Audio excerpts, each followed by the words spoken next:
la grande édition du journal sur votre télévision. Mesdames, Messieurs, bienvenue au sommaire. Bientôt, les cours vont devoir reprendre sur toute l'étendue de la République démocratique du Congo au niveau de l'enseignement primaire, secondaire et technique, annonce faite par le ministre des Tutelles, Willy Bakonga, à suivre dans cette édition du journal Récit des Mandela Longa.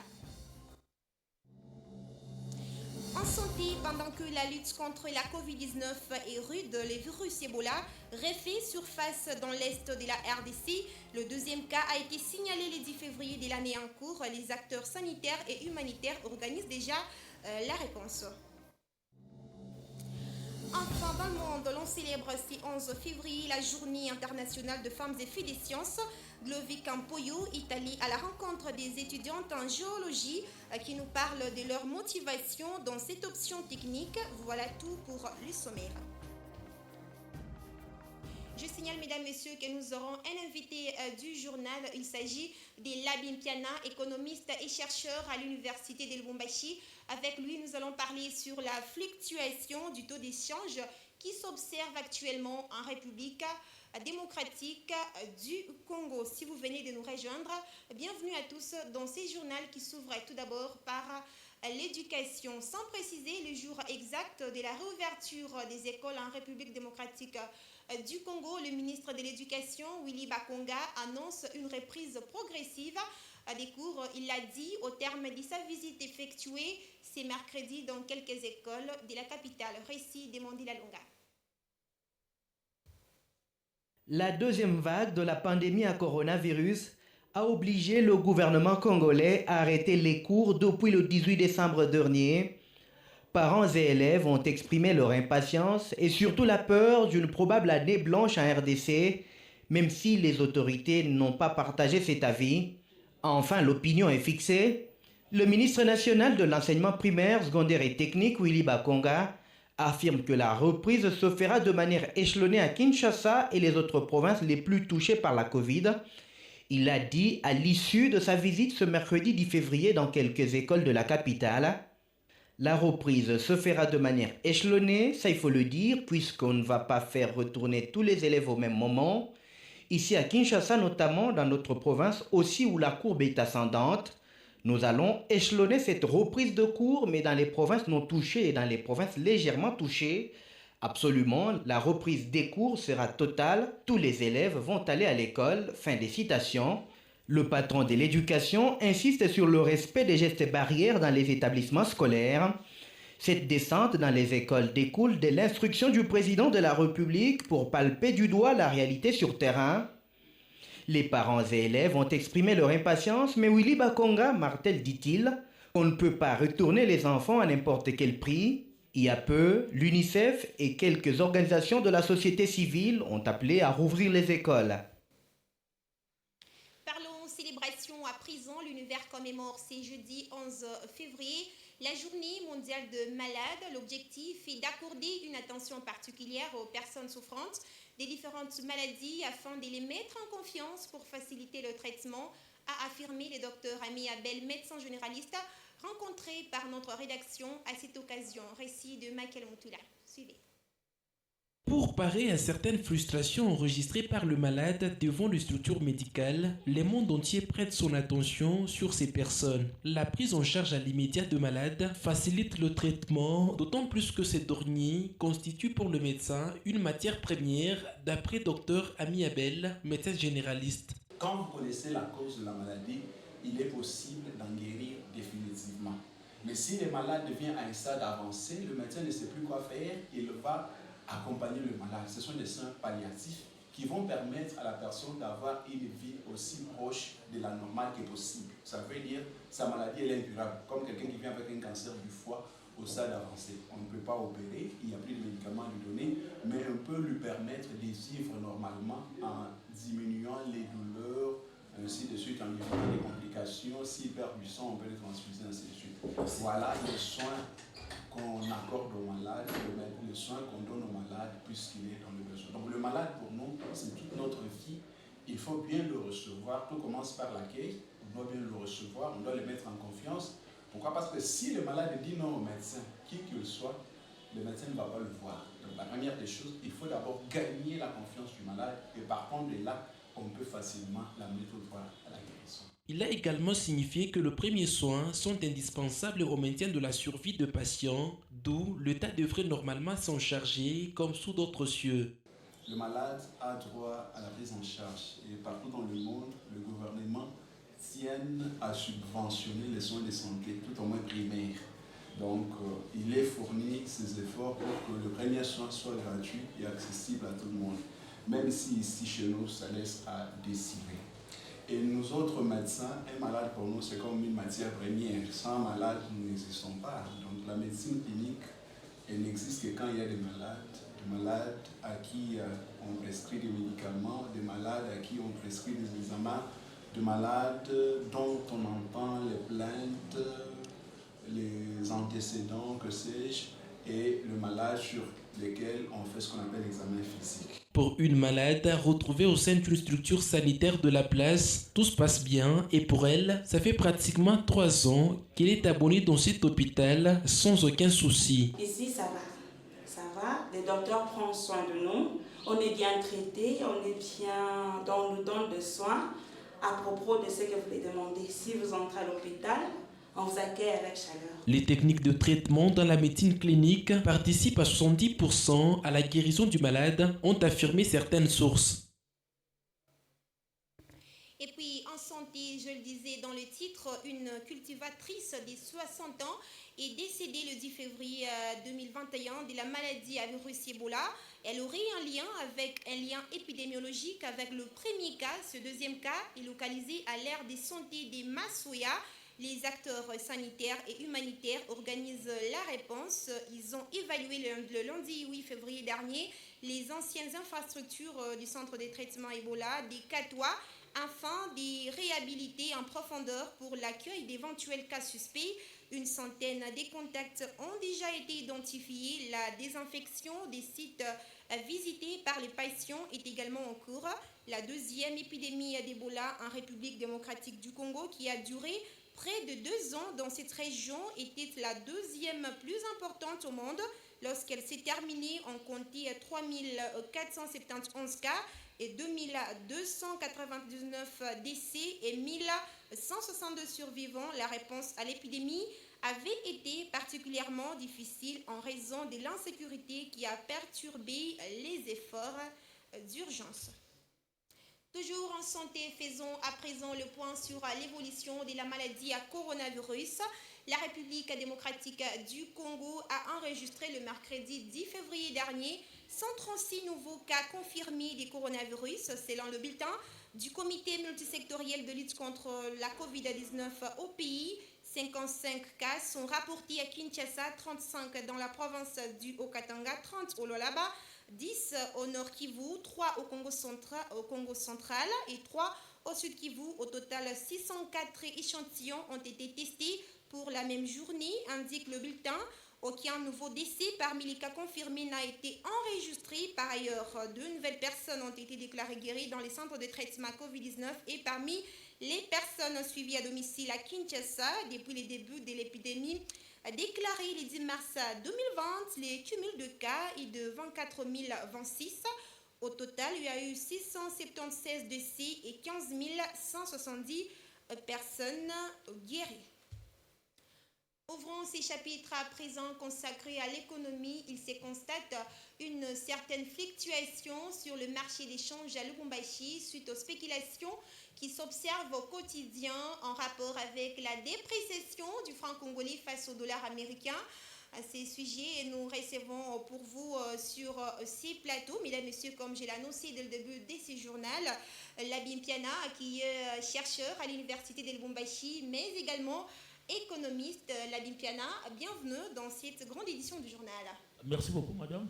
Je suis bien. Voilà, alors la première question, qu'est-ce qui explique la fluctuation du taux d'échange sur le marché actuellement? Oui, en économie, il y a un problème de l'offre et de la demande des devises. Et cette fluctuation est causée par une croissance de la demande de la demande des devises, ce que nous appelons la monnaie étrangère, et puis par rapport, n'est-ce pas, à l'offre des devises. Donc, ce qui fait que le prix sur le marché qui détermine l'équilibre là, va commencer à basculer à subir des mouvements, soit vers le haut, soit vers le bas. Et deuxième élément aussi, les causes fondamentales qui sont à la base des dépréciations du taux d'échange, est liée aussi à la faiblesse de notre commerce extérieur. La faiblesse du commerce extérieur. C'est-à-dire réellement que c'est le commerce qui rapporte à nous les moyens de paiement internationaux en termes de devises étrangères. Et ce qui offre à la Banque centrale la possibilité de faire des interventions dans les marchés d'échange en vue de stabiliser les taux d'échange. Car la stabilisation des taux d'échange conditionne même la stabilité des prix. Et quand les prix se stabilisent, les pouvoirs d'achat de la population se stabilisent. Donc on retrouve le cadrage d'encadrement de la monnaie et non pas ça même des salaires. Ça c'est très important. Il y a aussi le problème, n'est-ce pas, ici de la mauvaise gestion de la Banque centrale. La Banque centrale, elle est totalement La mauvaise gestion à quel niveau? Au niveau de la gestion des réserves d'échange. Vous savez réellement qu'on est en train de publiciter que non, le gouvernement sortant avait laissé 1 milliard 200 millions, mais comme quand un pays comme le Congo-Brazza, qui dispose d'un budget de 42 milliards de dollars américains, un pays comme par exemple le Nigeria, qui dispose de 55 milliards comme réserve d'échange, et nous, un pays comme le Congo, qui dispose de potentialités naturelles et minières, et nous avons 1 milliard. C'est pratiquement ça, c'est absolument rien. Il faut accroître les réserves d'échange et l'augmentation des réserves d'échange. C'est ça qu'on appelle l'offre. C'est ça l'offre. L'offre des devises, la Banque centrale va gérer ça en injectant, en intervenant. Vous voyez, ça dit pour stabiliser les taux d'échange. Ou soit, par exemple, soit pour essayer d'arrêter l'hémorragie de cette dégradation des taux d'échange par rapport, n'est-ce pas, aux monnaies étrangères. Donc nous devons avoir une monnaie forte. Or, notre monnaie qui circule en circulation, la monnaie n'a pas une couverture. Vous voyez, la monnaie n'a pas une couverture. Or, la couverture de la monnaie, il n'y a que trois. La production, vous augmentez la production, vous augmentez votre PIB, vous assurez une politique de croissance économique continue, durable et soutenue. Ou soit, vous devez disposer des réserves en devises, ou soit des réserves en devises, ou soit vous devez aussi développer d'office la croissance, une étude sur base de la fixation, n'est-ce pas ici, des taux d'échange par rapport au volume des devises ou au volume d'exportation. Voilà, nous comprenons que les causes sont multiples. Alors, Labim Piana, dites-nous quel est l'impact de cette fluctuation sur les paniers de la ménagère ici chez nous en République démocratique du Congo? Mais oui, maman, je vais le dire ça tout à l'heure ici. Puisque les taux d'échange basculent vers la hausse, donc notre monnaie, c'est l'unité monétaire. Les taux d'échange, c'est quoi ça? C'est l'unité monétaire qui est définie par rapport à une monnaie étrangère. Voyez, on doit faire un effort pour chercher à protéger ça. Or, réellement, il n'y a pas une politique d'encadrement qu'on appelle la politique monétaire qui est largement, complètement inefficace. D'ailleurs, j'ai une publication sur ça, sur les dérives de la politique monétaire en RDC. Vous allez voir, j'explique cet élément-là. Alors, l'impact de la dépréciation du taux d'échange par rapport, n'est-ce pas, ici, aux devises étrangères, de notre monnaie en soi, a des répercussions sur le prix des biens sur les marchés. Voyez, parce que nous avons une économie totalement extravertie. Tout ce que nous consommons, ce sont des biens de l'extérieur. Oui, important. Alors, pour importer, il faut disposer des moyens de paiement internationaux. Il faut avoir d'abord des devises. Et quelle est la conséquence alors? Ces devises-là, pour qu'on puisse disposer ça, il faut que la Banque centrale, il faut que nous puissions exporter. C'est pas là que je dis vraiment que nous, la faiblesse des exportations. Quand ils sont faibles à ce niveau-là, les rapatriements des devises qui entrent dans la Banque centrale en soi ne suffit pas à permettre à la Banque centrale de couvrir notre monnaie en circulation. Et quelle est la conséquence? Il y a hausse des prix, et cette hausse des prix entraîne dans les paniers des ménagères. Le pouvoir d'achat de la population diminue. Et puisque le pouvoir d'achat de la population diminue, la population ne dispose plus encore d'une certaine capacité de revenus qui offre à elle la possibilité de faire des interventions ou de répondre à ses besoins. Et quelle est la conséquence? Il faut développer une nouvelle stratégie. C'est par là qu'il y a une inflation qui est devenue galopante. Il faut des stratégies de gérer l'inflation qui est devenue un virus plus dangereux même que le virus de sida, plus dangereux même que le virus de corona. Justement. Et donc, lorsqu'une économie est affectée par l'inflation, ici, il y a une conséquence très néfaste dans la vie de la population. Cela diminue l'office des pouvoirs d'achat de la population et affecte les structures économiques dans sa globalité. Et c'est l'une des raisons pour laquelle je suis en train d'écrire ma thèse portée sur la dynamique de l'inflation et puis le changement des structures économiques et comment cette inflation et comment les taux d'échange affectera toutes les structures économiques et les stratégies de développer ces structures économiques. Alors, Labim Piana, nous sommes pendant la crise sanitaire qui est due à la maladie à coronavirus, coronavirus qui a impacté presque tous les secteurs et même le secteur de l'économie n'est pas épargné. Dites-nous, qu'est-ce que les gouvernements peuvent faire pour contenir l'économie en pleine pandémie? Bon, à l'heure actuelle ici, vous savez réellement que la plupart des pays ils ont fermé leurs frontières. Donc, ce qui fait réellement qu'on freine automatiquement les échanges internationaux. Or, réellement, ce sont les échanges internationaux, n'est-ce pas ici, que nous sommes en train de pratiquer entre les États pour lesquels nous sommes en relation commerciale avec eux, ça entraîne comme conséquence logique le tarissement des recettes d'exportation. Donc nous ne pouvons plus encore compter sur les recettes d'exportation parce que il y a des pays qui ont pris des dispositions de manière à éviter les échanges entre les États, sinon là, il y aura la transposition de l'accord de coronavirus dans ces différents pays. Alors quelle sera la conséquence? Le gouvernement doit faire un effort de manière à gérer pour éviter vraiment que cette maladie persiste encore. Deuxième élément aussi, le gouvernement doit faire un effort de manière à développer une production interne, c'est-à-dire faire l'introversion de l'économie. Elle consistera tout simplement ici à développer la production locale, voilà à ce niveau-là, et en fait, cette production locale offre à nous la possibilité d'éviter les importations. Voyez, d'éviter les importations parce que quand vous importez des denrées ou les biens, les premiers nécessités vers les pays limitrophes ici, la conséquence en est que quand il y a le virus qui se développe là-bas, vous importez également la maladie. Alors maintenant, il faut mettre des structures, des barrières, des structures de contrôle au niveau de nos frontières pour permettre que la maladie ne puisse pas se développer ici. Mais ça demande une capacité d'imagination. Il faut des hommes, il faut la place qu'il faut. Deuxième élément aussi, je demande au gouvernement de veiller sur la gestion de la Banque centrale. Okay. La Banque centrale pose un sérieux problème. D'abord, au niveau de son fonctionnement d'abord au départ. Deuxième élément, au niveau des hommes qui animent cette institution. Depuis qu'ils sont là-bas, vous voyez que le taux de change n'a jamais baissé, ou bien ça doit être profitable à nous par rapport à notre monnaie. Vous voyez, c'est là suppose que les stratégies qu'ils utilisent sont des stratégies de stabilisation. Or, à l'heure actuelle, ce n'est pas ça l'État. À quand, jusqu'à quand, depuis que nous avons commencé le cadrage macroéconomique, jusqu'à quand, nous allons baisser les taux d'échange. On va même aller à un taux d'échange de 1000 francs. $1 est égal à 1000 francs. Pourquoi pas $1 est égal à 500 francs? Mais il y a des gens, il y a des Congolais, nous sommes là. Nous sommes prédisposés ici à ramener les taux d'échange, même à 500 francs congolais. C'est question de stratégie, c'est question d'avoir un laboratoire qui est tellement très efficace et des hommes qu'il faut à la place qu'il faut. Voilà, nous comprenons qu'il y a beaucoup de choses à dire sur ces sujets, mais le temps nous est compté, nous sommes obligés de vous libérer, M. Labim Piana. Nous vous disons merci, nous rappelons à toutes ces personnes qui nous suivent que vous êtes économiste et chercheur à l'Université de Lubumbashi. Avec vous, nous parlions sur la fluctuation du taux d'échange qui s'observe actuellement en République démocratique du Congo. Une fois de plus, merci. Merci beaucoup, madame, surtout pour votre télévision, une chaîne de télévision qui cherche à apporter, n'est-ce pas, une certaine lanterne d'abord sur la population, de manière dont la monnaie se comporte.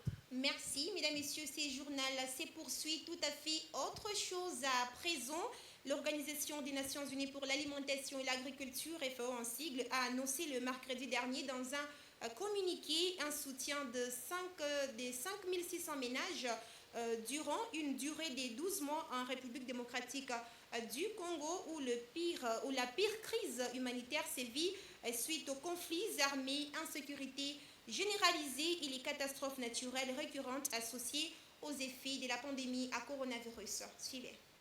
Lancé dans les soucis de sauvegarder les moyens de subsistance des populations les plus vulnérables et de prévenir une éventuelle détérioration de la sécurité alimentaire dans les zones les plus affectées, notamment l'Ituri, le Nord et le Sud Kivu, le Tanganyika et le Grand Kasaï, ces soutiens de la FAO entrent dans le cadre d'un projet de l'action d'anticipation appuyé par les gouvernements belges. Des montants estimés à plus de $580 000 américains, ces projets qui s'intitulent « Mise en place des stocks stratégiques en intrants agricoles pour anticiper les conséquences humanitaires des conflits en RDC concernent 5600 ménages, comprenant ainsi les familles des déplacés, des retournés et familles d'accueil. 4200 ménages vont bénéficier d'activités maraîchères d'urgence et 1400 vont recevoir un appui pour développer les activités vivrières à cycle court afin de renforcer leur autonomie alimentaire, selon les communiqués de la FAO. Les activités du projet sont axées sur la mise en place des stocks stratégiques d'intrants agricoles pour répondre rapidement aux besoins alimentaires des ménages menacés par des chocs multiformes et volatiles résultant des conflits armés et intercommunautaires. Les procédures des déclenchements des distributions d'intrants agricoles, y compris la définition de seuils d'alerte et critères d'intervention, vont être définis à travers un protocole avec le système nutritionnel de surveillance et d'alerte précoce, ainsi que les ONG œuvrant dans les domaines de l'alerte précoce et les mécanismes de réponse rapide face aux conflits. Ensuite, l'identification des besoins au niveau des provinces et des cibles prioritaires se fera par un comité des stocks stratégiques comprenant la FAO, le Programme alimentaire mondial, l'ONG co-facilitatrice du cluster sécurité alimentaire et le ministère de l'Agriculture. Selon les projections de la dernière analyse du cadre intégré des classifications de la sécurité alimentaire, entre janvier et juin 2021, 19,6 millions de personnes seront en situation d'insécurité alimentaire aiguë à des niveaux de crise ou plus élevés, dont 4,9 millions en phase d'urgence. Parlons politique à présent dans ce journal, il s'observe ces derniers temps au sein du PPRD des démissions dans le secrétariat fédéral au niveau des provinces. Le dernier cas en date est celui du secrétaire provincial de ces partis dans le Haut-Katanga. Pour certains analystes, cette situation est relative à la frustration de certains membres de ces partis. Jeff Chitamba, politologue de son état, analyse cette question dans ses propos recueillis par Michael Mutula et Joe Abraham Tumba. Au niveau d'un parti politique, lorsqu'on veut ramener un parti politique qui est national, mais on veut lui donner une connotation ethnique, tribale, ça pose problème.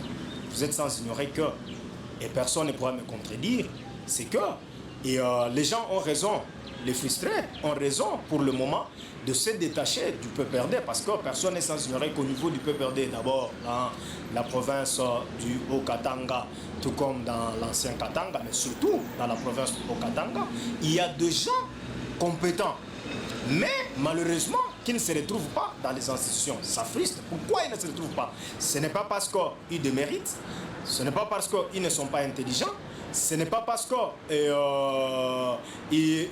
ne sont pas compétents, mais seulement parce qu'ils ne sont pas originaires. Il suffit tout simplement d'être là et que votre nom est un nom, par exemple, et un nom kassaïen, un nom du Bandundu, un nom de l'Équateur et autres. Et automatiquement, il faut vous mettre déjà en tête que vous ne serez jamais promu. Et ça, personne ne pourra me le contredire au niveau de la province. Parce que les gens qui quittent, j'ai suivi ce matin la démission de l'un de cadre, je me retiens pour citer son nom, mais seulement dans ses revendications, qu'est-ce qu'il dit? Il dit, nous avons beaucoup combattu pour le parti, nous avons tout donné pour le parti, mais lorsqu'il faut promouvoir, on ne tient pas compte de mérite, on ne tient pas compte de compétences, mais plutôt on tient compte des affinités ethniques, des affinités tribales. C'est ça qui tue le parti. Parlons religion à présent. Le cardinal Fridolin Ambongo de l'Église catholique a, après une tournée pastorale dans 3 diocèses du Haut-Katanga, condamné les propos sécessionnistes, tribalistes et appelé la population à l'unité dans une messe d'action de grâce dite le mercredi 10 février à la cathédrale Saint-Pierre et Paul en présence de personnalités politiques et religieuses du Haut-Katanga. Ces prélats catholiques a constaté que la population louchoise vit dans la peur. L'archevêque métropolitain de Kinshasa a aussi appelé les leaders politiques, religieux et d'opinion à se lever, à surmonter les divergences et se mettre ensemble pour le bien-être de la population. Mesdames, Messieurs, ce journal est terminé. Voici tout de suite le rappel des titres. En éducation, bientôt les cours vont devoir reprendre sur toute l'étendue de la République démocratique du Congo au niveau de l'enseignement primaire, secondaire et technique, annonce faite par le ministre des tutelles Willy Bakonga. Vous avez suivi les détails dans cette édition avec Mandela Longa. Et puis en santé, pendant que la lutte contre la Covid-19 est rude, le virus Ebola refait surface dans l'est de la RDC. Le deuxième cas a été signalé le 10 février de l'année en cours. Vous avez également suivi les détails dans cette édition. Enfin, voilà, mesdames, messieurs, ce sera tout pour cette édition du journal. Vous aurez à suivre dans nos prochaines éditions cette journée qui est consacrée aux femmes et filles des sciences. Glovic Mpoyo est allé à la rencontre des étudiantes en géologie qui nous ont parlé de leur motivation. Vous les entendrez dans nos prochaines interventions.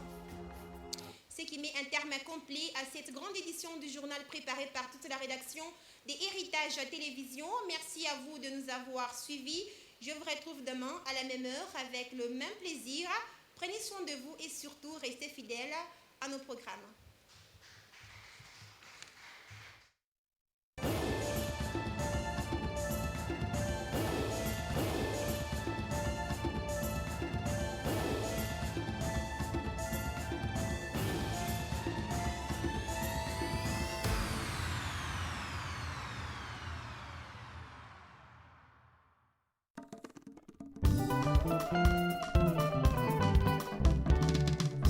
Maître Matadi Wamba, Matadi Mawamba, Mwana Pelende Misongo, Matadi Busa Mukola, inspecteur luvasolo dibidimbwe dizolo limohoyokwe mwana pelele salabidimbo batu kumwena yaya salabidimbo boso bimwena basi punge